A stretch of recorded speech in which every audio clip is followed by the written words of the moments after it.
Hello everyone, welcome back, and thank you for joining us on the Live Unreal with Glover U podcast, where every week, Jeff Glover and his coaches will dive deep into the questions that you are asking. They understand the challenges you are facing on a day-to-day basis and still work every day on the front lines of real estate, with Jeff and his team closing over 1,000 homes per year.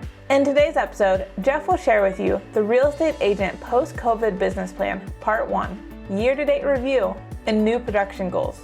We will learn from Jeff why it is important to review your current goal standing and what you need to do for the second half of 2020. Now let's hear from Jeff Glover. Jeff Glover here from Glover U, coming at you today with a special Relead session each and every Wednesday at 11:30 a.m. Eastern Standard Time. We are giving agents and brokers and owners and leaders the tools they need to run a successful business, run a successful office, run a successful team, whatever it is that you're running. And today is a special one because it is the official launch of the post-COVID business plan. Now, I want to start off by saying, trust me when I tell you, we are very sensitive to what is happening in different parts of the country. I know I talk to a lot of our coaching clients in different parts that say, hey, it's business as usual. I had a call with a group yesterday down in Texas that said, we had like a 2 or 3% drop in sales in our MLS in the month of April. Compared to Michigan, by the way, that was a 72% drop in sales. So I get that there's major contrast in terms of what's happening in each market in terms of the economics. And I realize that there's major contrast in terms of the health and safety and the progress of COVID. For the most part, almost everyone I'm talking to is saying that their numbers are improving and things are starting to feel a little bit back to normal, a little bit back to business. So we decided now was an appropriate time to launch the post-COVID business plan. Again, my name is Jeff Glover. You're joining us for another great session of Relead. The Relead program started, as you see behind me, their lead agent training program. It started as a program for agents leading teams, as there's not a lot of training out there for that group. There's not a lot of coaching out there for that group. Well, it became so popular that we ended up having team leaders and brokers and owners and investors and people from all companies from all over the country joining us for the Relead session each and every Wednesday at 11:30 Eastern. So although some of our topics, or at least my original plan, which was to go through, creating a mission, creating a value proposition, putting together your company business plan, putting together your recruiting plan, actually doing the act of recruiting and the recruiting presentation. We've done all of that, by the way. So hopefully you've been joining us for all of those sessions. But we've also had to add a couple extra sessions, if you will, given what has happened due to COVID. So this one is one that we would have anyways. In fact, part of our 18-week Relead series was agent business planning. So you're just getting it in a different format today in the form of a post-COVID business plan, because any successful business, real estate office, real estate team needs to have their agents on business plans. Agents, at the end of the day, are business people and should be operating from a plan. And it's your job as a leader of a real estate office or a real estate company to make sure they're aware of the plan and how to follow it. So today we dive into the agent business plan, but the post-COVID. So for those of you that are in production, this is perfect for you because this is everything you're going to need to know and do for the second half of this year. In fact, second half plus a month if you count June. Because the plan starts June 1. This is also the same exact plan that we're sharing with our team on the ground here in Michigan, which, by the way, if this is your first time joining us, I've been in the business now, crazy to say it, 18 years come June. Yes, 18 years in the business, selling over 100 homes a year since 2008. I'm still on the ground taking listings each and every day, and our team sells close to 1,000 homes a year in the great state of Michigan. So if you're first time on, you're hearing from someone that's on the ground with you and knows exactly what you're going through. Not something that I read in the book or I read in a Facebook group a few weeks back that people were having success with, right? There's plenty of those out there. So every time I talk, I'm going to give you exactly what it is that we're doing each and every day. And of course, today is no different because I'm going through the exact same plan that we shared with our agents. Let's jump into the post-COVID agent business plan. Now, you're probably wondering, where's my copy? Now, here's the deal, all right?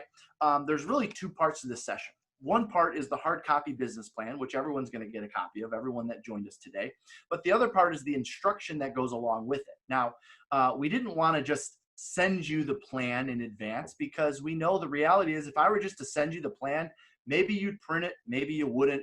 If you did print it, maybe it'd sit on your desk for a while. Maybe you'd read a couple things in here and say, yeah, this is too confusing, I'm not going to use it. So instead, what we decided to do was give you the instruction first and then get the plan in your hand.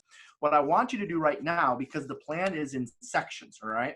What I want you to do right now, and I am going to share my screen here in a second, I want you to take out either a clean sheet of paper, or I want you to open a new window and just kind of move the video over so you can follow along. And I want you to take notes on each section. I'm going to give you some notes for each section. So when I say in section 1, and you'll see it on the screen, I want you to write down A, B, and C. When you actually get the plan, 30 minutes after the session is over, you can grab your notes and line the two up. So that way you have all the instructions that you need to complete the post-COVID business plan. So let me share my screen here while you are pulling up a clean sheet of paper, or maybe a new window or an email or something where you can take notes. And we're going to walk you through this plan. Okay, so everyone should be able to see the post-COVID business plan on my screen. And again, you're going to get a copy of this after today's session, at the conclusion of today's session. Again, this is the exact same plan that we're using with our team here in Michigan. Obviously, every market is different. Every economy is a little bit different. Your ratios may be different. So obviously, you'll have to make a determination of what makes sense to use, what not to use. And by the way, you may be saying, Jeff, I'm already a step ahead of you. I've already got a plan put together. Perfect. My hope is that you're on because you're looking for a few things that you could potentially add to that plan. So let's jump right in. Okay, post-COVID business plan. First things first, section 1. All right, section 1 is what we call year-to-date results. And essentially what you're doing in this section, and by the way, I should also probably say that when I put this plan together, my goal was to keep it as simple as possible. Many of you are already operating from the Glover U business plan that you got at the beginning of the year. Obviously, I know we have a lot of our clients on, or some of you that aren't clients, but you bought the plan. So I know a lot of you are operating from the 2020 plan, and that's great. What I'm going to encourage you to do is make this as essentially an addendum to this plan, all right? This was a complicated plan. This was a full business plan. So I realize that a lot of things have changed in the way we do business. So you're not totally throwing this plan away. You're just creating an addendum that goes along with it, all right? So this is giving you an opportunity to wipe the slate clean in some respects. So section 1, very simple. Total income paid, total closed deals, total listings taken, total listings sold, buyer offers written. Pretty self-explanatory stuff. A couple things I want to explain on here. Obviously, you know present pendings. Present listing inventory, present buyer pipeline. This is the one that our agents had a lot of questions on. Here's what we define as present buyer pipeline. All right, this is current buyers that you're actively showing homes to or have shown homes to in the last 14 days. So think about how many buyers you're working with that you've shown homes to in the last 14 days, or maybe you utilize the showing agent model that we recommend and they're out with showing agents right now or have been in the last 2 weeks. All right, so if you got 6 buyers you're actively showing homes to or have shown a home to in the last 14 days, you write the number 6 down on there. All right, obviously you can get these numbers probably from your broker, from your team leader, from your accountant, whoever tracks your books. Obviously you can figure a lot of this stuff out on your own. Okay, the first couple sections are pretty basic, self-explanatory. Section 2 is where we start to figure out some of the ratios. All right, section 2, June to December. This is the opportunity to essentially wipe the slate clean for the last half of the year plus June. And what I'm going to recommend that you do, looking at closed deals goal, I want you to put in there what you want to close between now and the end of the year, what you want to close from June 1 to December 31. So that's not your total number. Now, how you're going to arrive at that number is this, all right? There's 3 types of agents right now. There's agents out there that are very much on track for their goals, and I would encourage you to figure out how many you closed, how many you have pending, and then write up a new goal. If you're on track for your goals, my rule of thumb is always, if you're on track for your goals, to increase your goal. Why is that? Couple reasons this year. Well, number one, if you're normally the first quarter, we have a saying in our company, the first quarter is the worst quarter. Right? So if you have a bad first quarter, then that's okay. You can always make it up in quarter 2, 3, and 4. If you have a great first quarter, gangbuster first quarter, quarter, then maybe you're ahead of the game. And if you're ahead of the game, you should always increase your goal, because majority of the time, especially if you're in a seasonal market, 60% of your closings, 60% of your income in this business, in 18 years of doing this, running real estate brokerages, working with agents, coaching agents, running teams, 60% of your business will close in the last half of the year. So when an agent tells me by July 1, hey, Jeff, my goal was 40, I'm at 20, I'm on track. No, actually, you're above track. You're tracking for probably 45 or 50 transactions. So this would be a good opportunity to increase your goal if you're actually on track year to date. All right. There's three types of agents. One agent that's on track or ahead of schedule. That would be an opportunity to increase your goal. Second type of agent, which is probably the majority of the agents and brokers and team leaders that work with a lot of agents watching today. The second type of agent is slightly behind on their goal. All right. That's probably the majority of the group out there. The ones that are, they had a goal to close 40 transactions this year, and maybe they're at 12 or 13, right? Now you may say, well, wait a minute, it's almost halfway through the year, 12 or 13, that's not on track. Remember, 60% of the business closes in the last half. And I even predicting, which I make a lot of bold predictions, from time to time. And many times I'm right, and sometimes I'm wrong. That's okay. That's just called life. If you remember, 3 months ago, I stood back here and I gave you the scenario of agent A and agent B. It was amazing when we were allowed to come back to work. When I looked at that whiteboard, I did that session, I think maybe the middle of March. The financial effects of the coronavirus. You don't need to watch it now because it's past, but I came back and all the whiteboard writing was still on the office, and I was looking at the impacts on agent A and agent B, and it was almost spot on, the impact that it had on each agent. So I'm going to make another prediction, and that is this year, I believe 65% or even 70% of the business that transacts in 2020 is going to happen in the last half of the year, right? Normally, on average, it's around 60%. I believe it's going to be closer to 65 or 70. So for those of you that are slightly behind, you might not actually be that behind at all, right? You have an opportunity to make it up in June and July, which we're going to talk about in a second. The third type of agent, which we know they're out there, and maybe that's you who I'm talking to, the third type of agent is substantially behind on their goal. That agent had a goal this year to sell 50 homes. Let's just say, I'll keep it consistent. Let's go with 40. They had a goal to sell 40 homes this year, and they have less than 10 closed. All right. There's plenty out there that are like that, by the way. Their goal was 40. They've got less than 10. Well, if you run the math out there, let's just say they have 10 to keep it simple, because I'm not that smart, so I like simple math. If you run the math on that, and even if 65%, my prediction of 65% will close in the last half versus the typical 60, you run that number out, that means they're going to end up around 25, 27 transactions closed for the year if 65% falls in the last half. Someone that's at 10 closed right now if they just keep doing what they're doing. So their goal was 40. So what am I going to recommend they do in that case? All right. So let's just say they've done 10. They're on track for 25 based on 65% closes in the last half, 35% in the first half in 2020. They're on track for 25. Their goal was 40. I'm having a lot of agents ask me, so what should I do about my goal? Should I adjust my goal? My recommendation to that agent is to do this. My recommendation is that you split the difference, meaning if you're on track for 25 and your goal was 40, that's a difference of 15. What I'd recommend you do is you take that 15 and split the difference. So let's just round to 7, all right? So now your goal for the year, instead of 40, okay, because you're on track for 25, right? And I just gave you the math on how to figure that out. Instead, you're on track for 25, your goal was 40, the difference is 15. Let's split the difference there, cut that in half, it's 7.5, but we'll just round down to 7. Now your goal for the year is 32.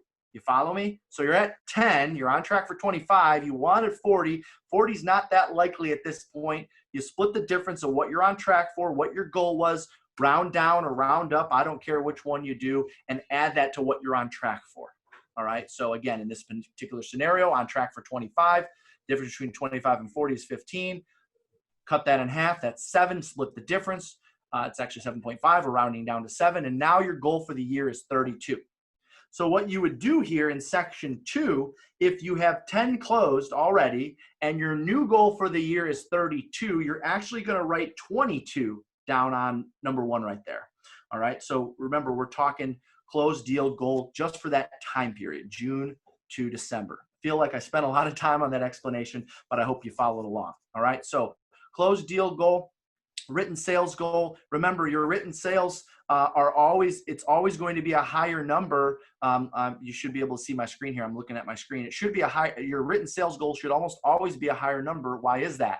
Because not 100% of the deals you write close. So in this particular case, if I go back and look at the last 12 months and it looks like I've got about an 80% closing ratio, and I have the number 22 written here, you can see my cursor. I have the number 22 written in there, then 80% or 20% of 22 is basically 4, call it 5.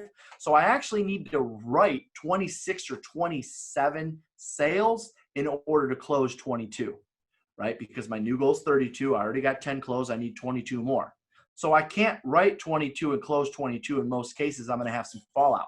Let's say my fallout is 20%. By the way, the industry average is usually somewhere between 15 and 20%. So let's say I'm a little on the high side there. So I'm actually going to need to write 27 transactions to close 22 because I'm going to have 4.5 or 5 fall apart.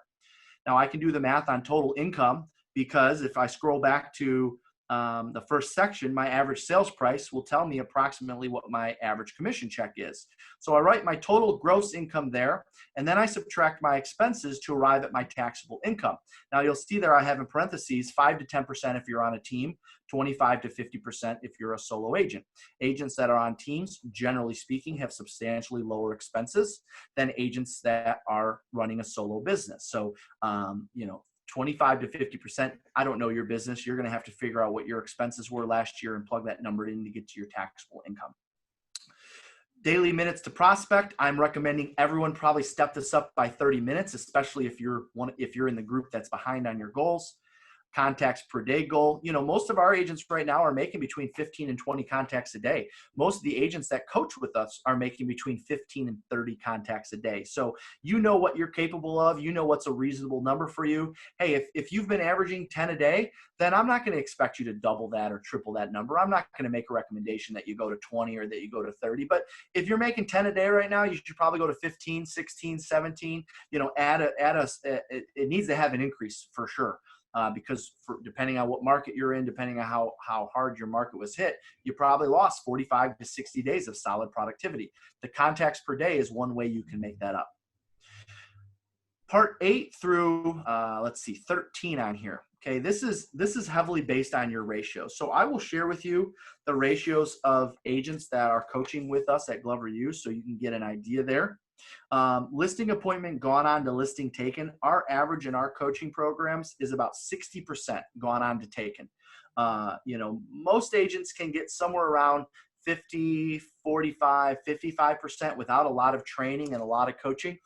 If you're in some type of coaching or skills-based coaching program, you're probably more like 60 or 70. And if you're following along and you're saying, well, no, I'm more like 80 or 90, well, that's you probably know the old saying, and then that means you're working with too many friends and family, right? There's two types of people you know, people you don't know. Which group is bigger? You're probably working with mostly people you know, and that's why your conversion ratio is higher.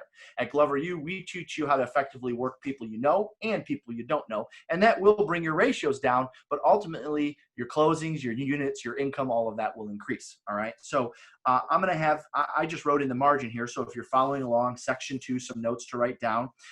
Listing appointment gone on to listing taken, I wrote down 60%.